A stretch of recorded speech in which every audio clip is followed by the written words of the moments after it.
Starting.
All right, welcome everybody.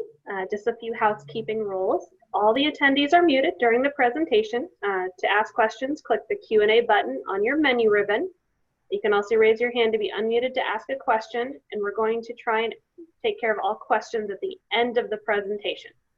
So please keep that in mind. If there's anything more urgent, please put it in the chat and we'll take care of it from there, okay? Now, to the panelists. Say, I'm Courtney Caesar, and I'm the library director here for the American Truck Historical Society here. I've been working for ATHS since 2013 after receiving my master's degree in library science at Indiana University. I'm an active member of several of the ATHS committees, and I'm happy to be here this afternoon with you all and introduce our magnificent collection to you. Craig? Oh, thank you, Courtney. And I want to thank all the attendees that are joining us this afternoon. I'm Craig Vogel. I live in Battleground, Washington. I've been a member of ATHS for over 30 years, and I've been on the library committee for about 6 years. I'm also a member of the Long Range Planning Committee and the Finance Committee.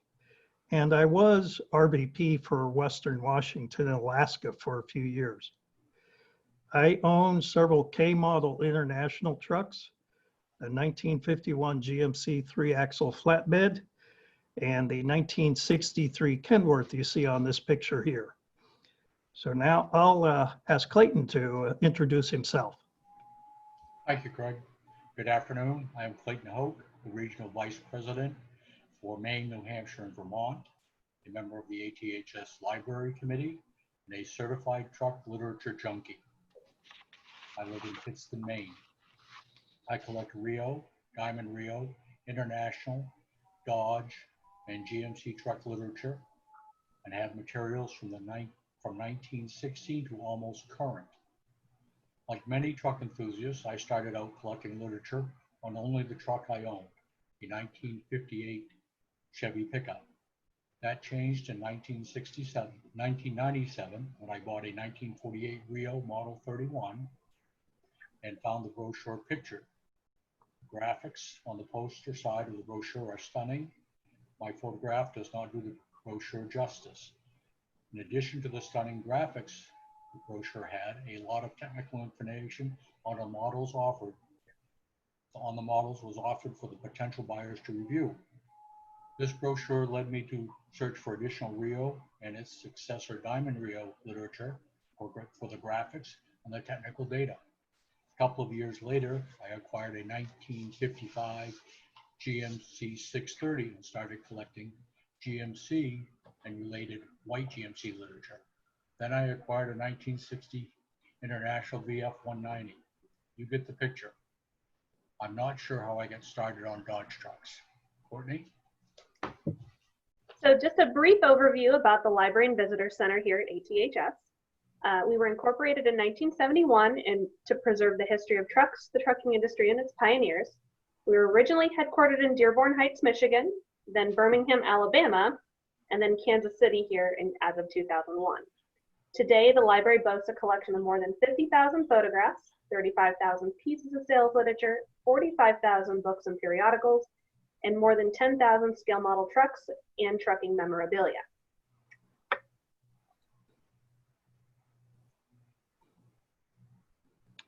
All right. ATHS, as Courtney mentioned, has quite a variety of artifacts from quite large to quite tiny. The upper photograph shows the Consolidated Freightways sign that's outside the headquarters building. The other side of the sign shows motor cargo truck. This sign was originally outside the motor cargo truck terminal near York, Pennsylvania. And it's quite large. It's full-size semi truck size. Around the sign are the memorial bricks that have been donated to ATHS over the years. You've seen the ads in the Wheels of Time. Well, those bricks are right there around that sign. The lower photograph shows a 1919 traffic truck that's inside the building in the main room of the headquarters. And down on the floor is an early model Fruhoff fifth wheel. Additional things in the main room are an original Diamond Rio dealer sign. The lower photo shows some various trucking company and truck signs, and as well as we have a collection of every poster for every national convention that ATHS has held. And up at the upper right, we are starting an engine collection. And on the left is a Model T Ford engine. In the middle is a 1940 Cummins AAT-600 engine, diesel engine. And on the right is a Cummins ISX engine. Here are two bronze plaques that were salvaged from the White headquarters building several years ago.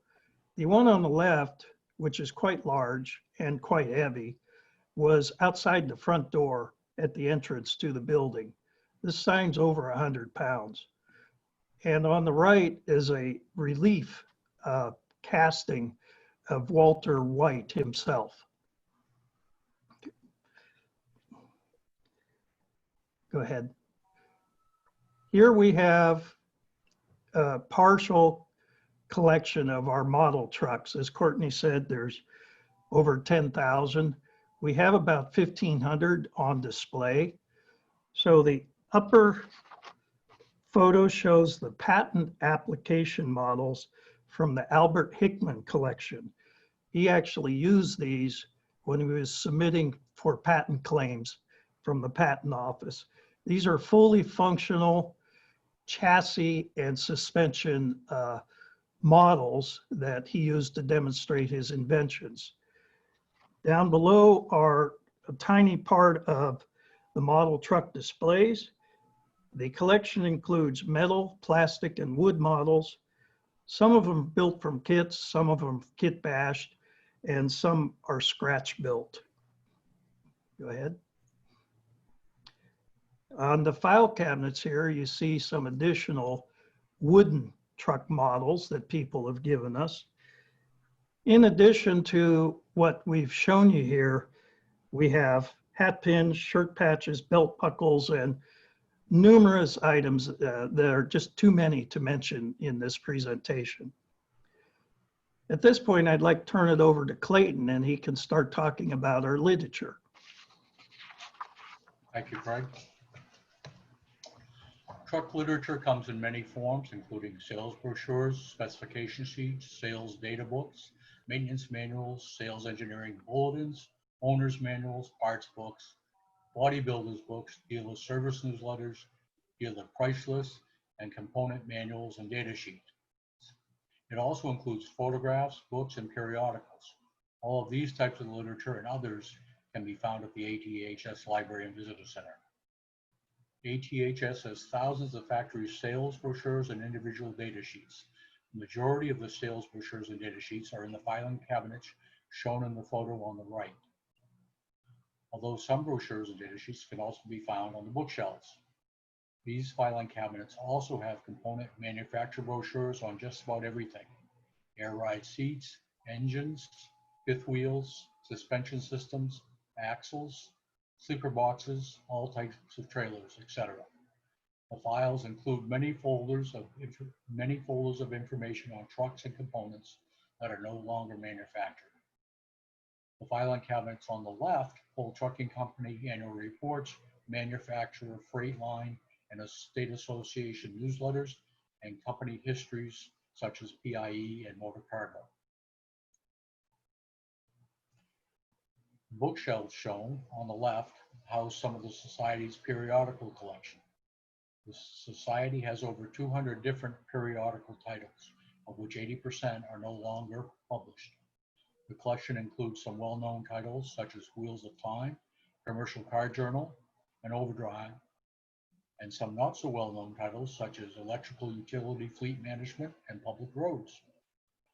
The bookshelves on the right hold truck and component manufacturer sales data books, sales engineering bulletins, owner's manuals, and maintenance manuals, as well as assembly manuals, wiring diagrams, bodybuilders books, parts books, and dealer service newsletters. The GMC truck section, one of my favorites, takes up 5 shelf bookcases.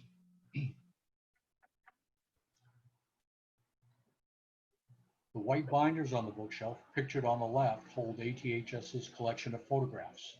The collection is estimated at 50,000 photos. In addition to the 6,100 White Horse, Autocar, and Sterling photos currently on the ATHS website, there are an additional 24,000 White Horse, Autocar, and Sterling photos, and 20,000 photos of other truck makes in the white binders, filling 12 5-shelf bookcases. The binders, broken down by manufacturer, are products of many ATHS member donations over the years. Obviously, the primary part of the collection are the white archives, which the Society received, but another notable example are the Gene Wendt photographs. Gene Wendt, the founder of Tucson Diesel, provided the ATHS library photos of the many Rio and Diamond Rio trucks his company delivered to buyers in the Southwest in the 1960s and 70s.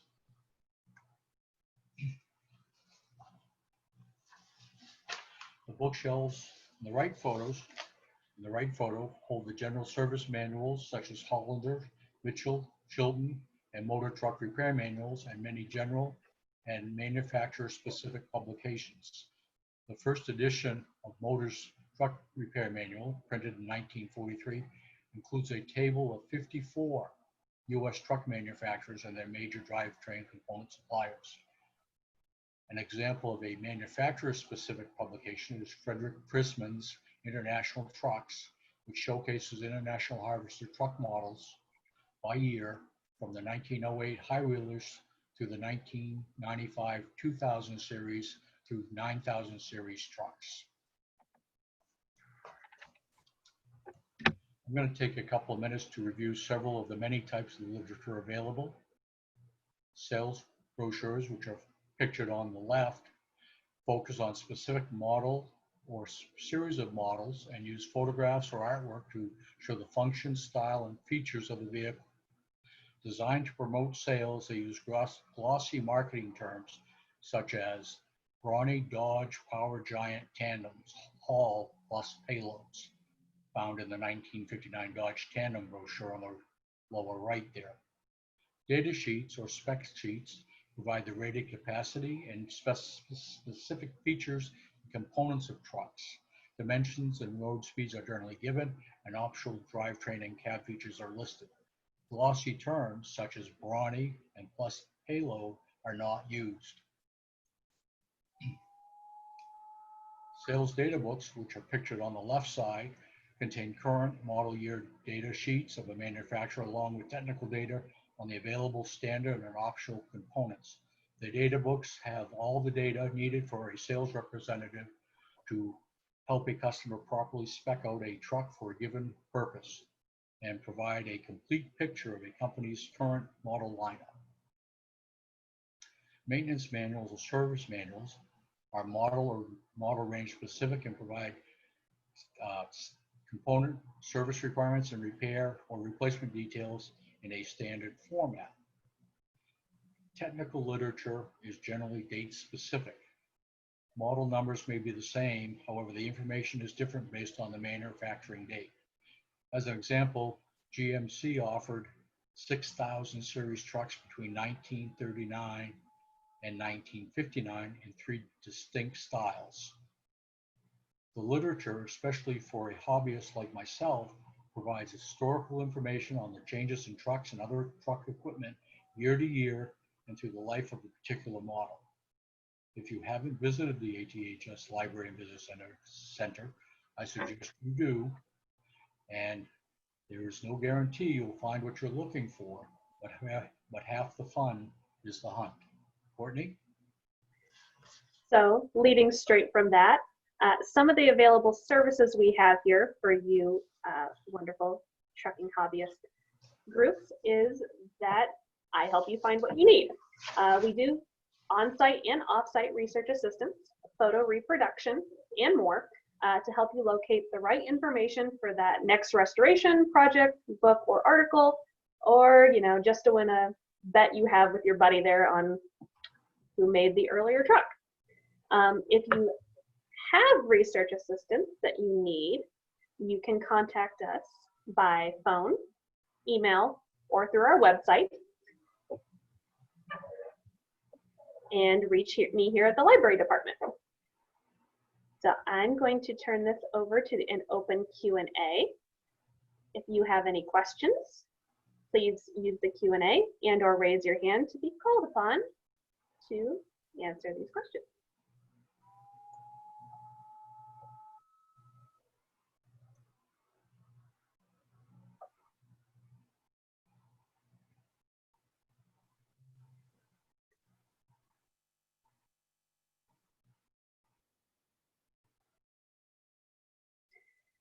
We have a question here from Steve on how far back does the collection go?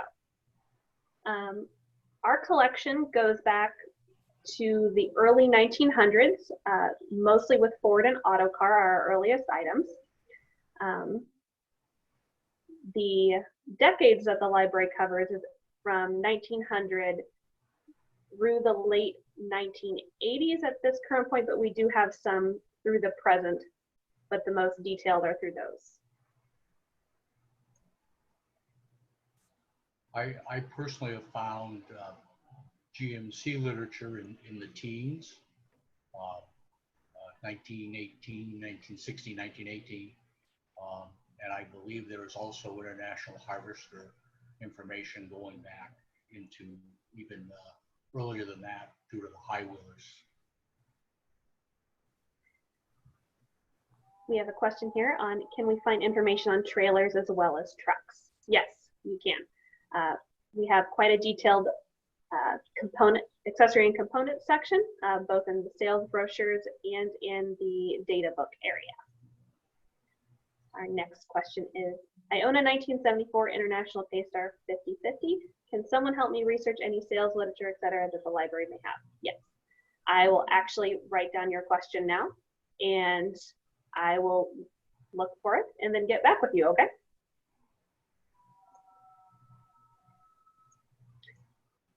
Steve asked, brochures for a specific model, could your resources scan and email if I can't come in? Yes, that is what our offsite research assistance is for.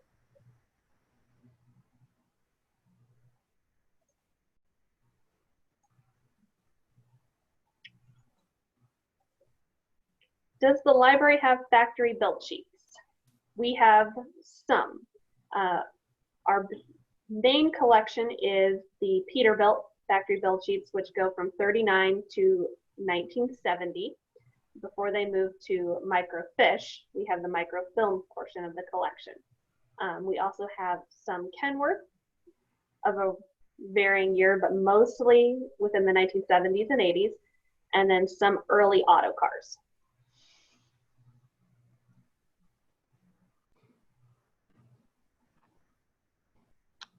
Courtney, as I recall, we also have the ability to access much of the old international build sheets through our association.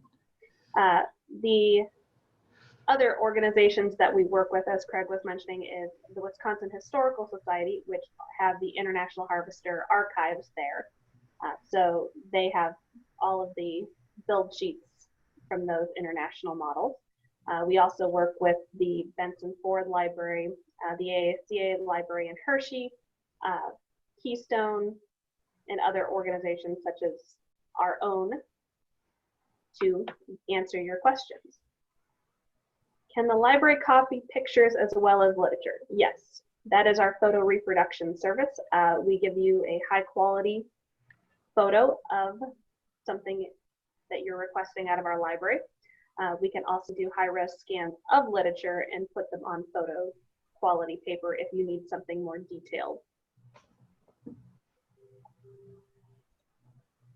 Is there any effort to digitize some of the material and make it available if you're a member of ATHS on the website? Yes, and I realize the vastness of the collection. Yes, we are currently working towards digitization. Right now, the photography collection went first, and we're working on prioritizing on a committee level what items next will be digitized, and those will be on offer to ATHS members through the collection gallery.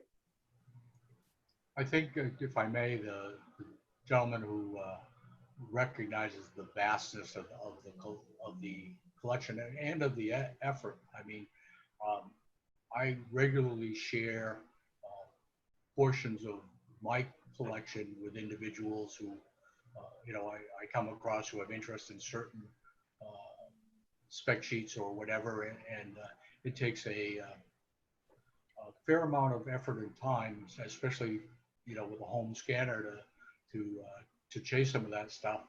I think realistically, it needs to be driven by request or interest as opposed to just a global effort to scan everything in the files.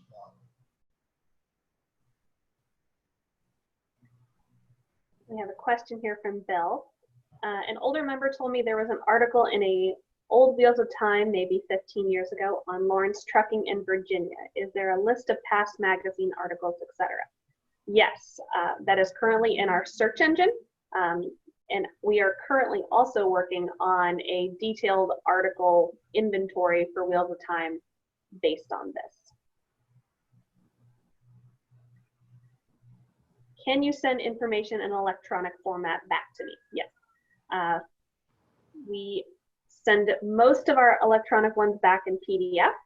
If there's a specific format that you need, especially if you're using one of our photos in a book or article, I can get them to you in whatever format that you request.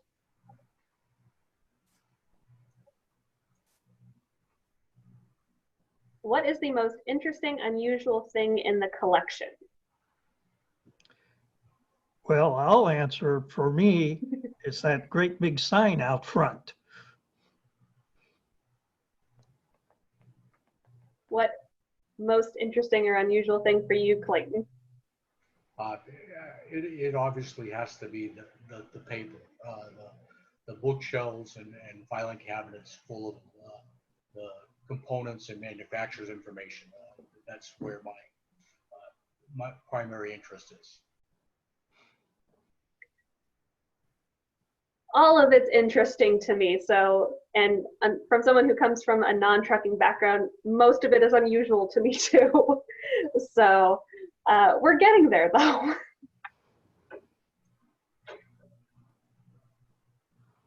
John wanted me to do a quick mention that our digitization is mostly a cost issue as it takes tons of money, and it's not that we haven't gotten around to it. It's that we're doing it in bits and pieces to the best benefit of the society. Bill again, a list of older magazines that can be purchased. Yes, those are available through our online web store on aths.org. You can access the research engine publicly. It's available for use on the aths.org website also.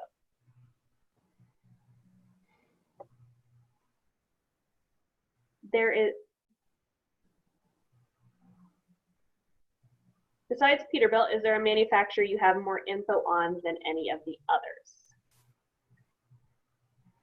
Most of our collection, and in terms of what's on the bookcases, we have more on GMC and Mack and International than on any other manufacturer currently, at least in terms of books.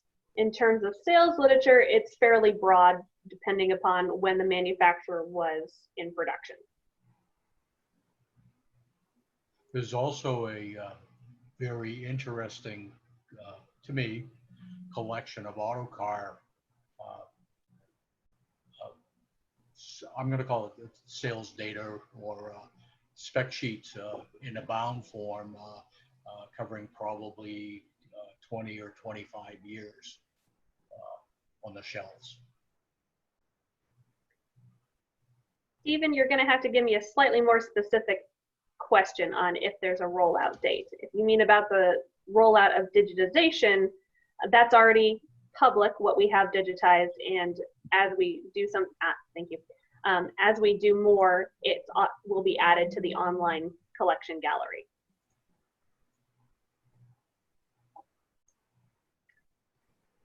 Yeah, to expand on what Courtney says, as mentioned earlier, it's largely a financial issue.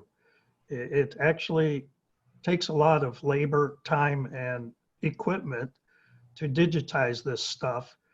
And ATHS can only allocate so many dollars per year to proceed. So really our limitation at this point is how much money people are giving us to do this digitization. And a quick question from David actually segues nicely on that. Is he asked if we sell duplicate literature. We do. And these sales of our duplicate literature and our photo reproductions and our research services all go towards benefiting the society and making programs like digitization possible. We mentioned accessories. I assume there are technical manuals on engines, transmissions, rear axles, etc. Yes, there are, on a variety of manufacturers. So if you have something specific, let me know and I can give you a detailed list of what we have and anything you might be interested in covering for that.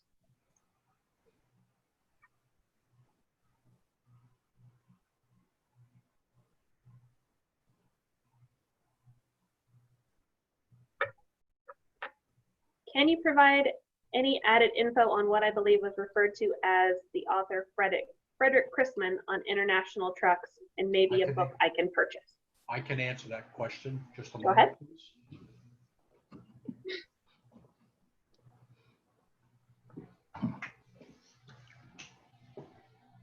This is the book. It's Frederick Chrisman, C-R-I-S-M-O-N. It was published by Motor Books International, and I believe mine is the first edition, and it was 1995, and I believe there are perhaps at least one update since that time.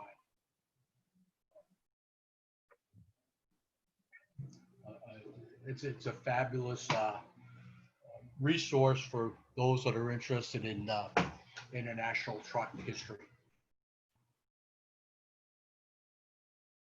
You're very welcome.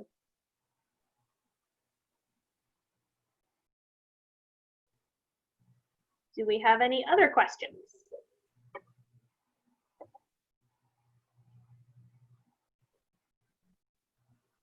You have a chat?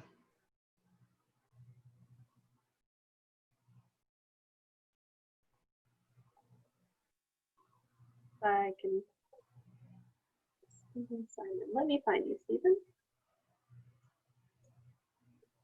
Oh. Stephen, you're going to have to unmute yourself. There you go. Go ahead. Oh, hi. I just wanted to thank you for all the work you do back there to get you know, my question, I realize like I said, the vastness.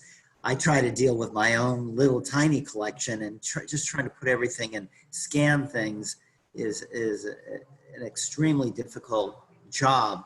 I think I'd love to see a collection of brochures or at least cover sheets and this sort of thing, but I realize you're getting it done slowly, and the money is a big issue, of course, for everything. But I appreciate what ATHS has done so far and look forward to additions to the digitization. And someday I'd like to make a trip back there and actually go through the library myself. But I appreciate what you guys are doing back there. And out here too, Craig up in the Pacific Northwest, of course. David made a quick comment to that, is that he said we don't have an army of paid employees working here in the library. It's mostly volunteers in order to help keep the cost down and still be a good benefit to membership.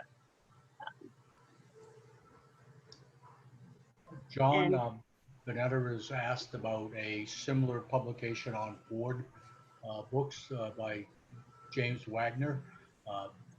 The name rings a bell, and I haven't tracked a lot of Ford literature in my 15 or 20 years of chasing literature. There's at least, that name is familiar, and there's one other out there which I can't come up with that has published probably 10 or 12 books on different types of Ford trucks over the years.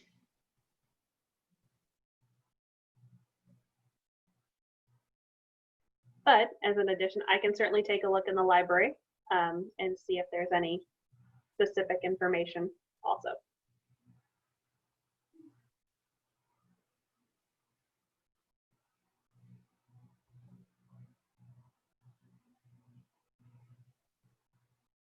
They will leave it open for about 5 more minutes for any other additional questions, and then we will end the presentation.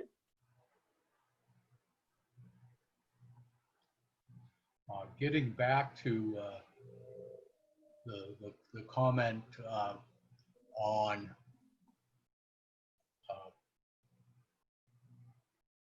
cataloging, I guess, because I'm not a very organized person. I'm not very good into decluttering, so to speak, but the literature is the one thing that I've had to organize because I've collected so much of it and have to keep track of it. And the gentleman that commented, it is very time consuming.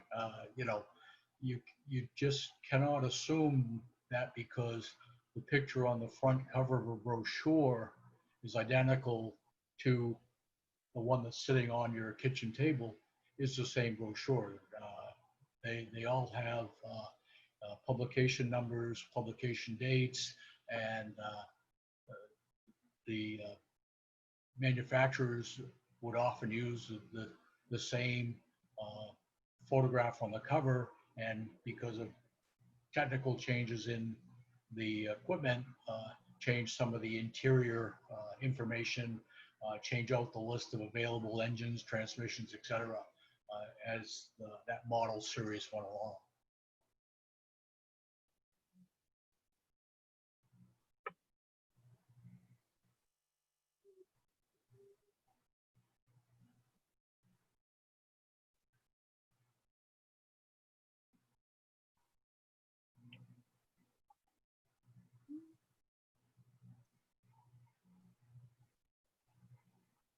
Well, we have no more questions. I thank everybody for their participation and their interest in our ATHS collection here in Kansas City. It is our members' collection, and we're proud to both preserve it and present it to you. Thank you, Craig and Clayton, for your time. And this webinar will be shared shortly through our on-demand. Oh, we have a quick one. Oh, thank you, Marty. Thank you for joining us. Thank you.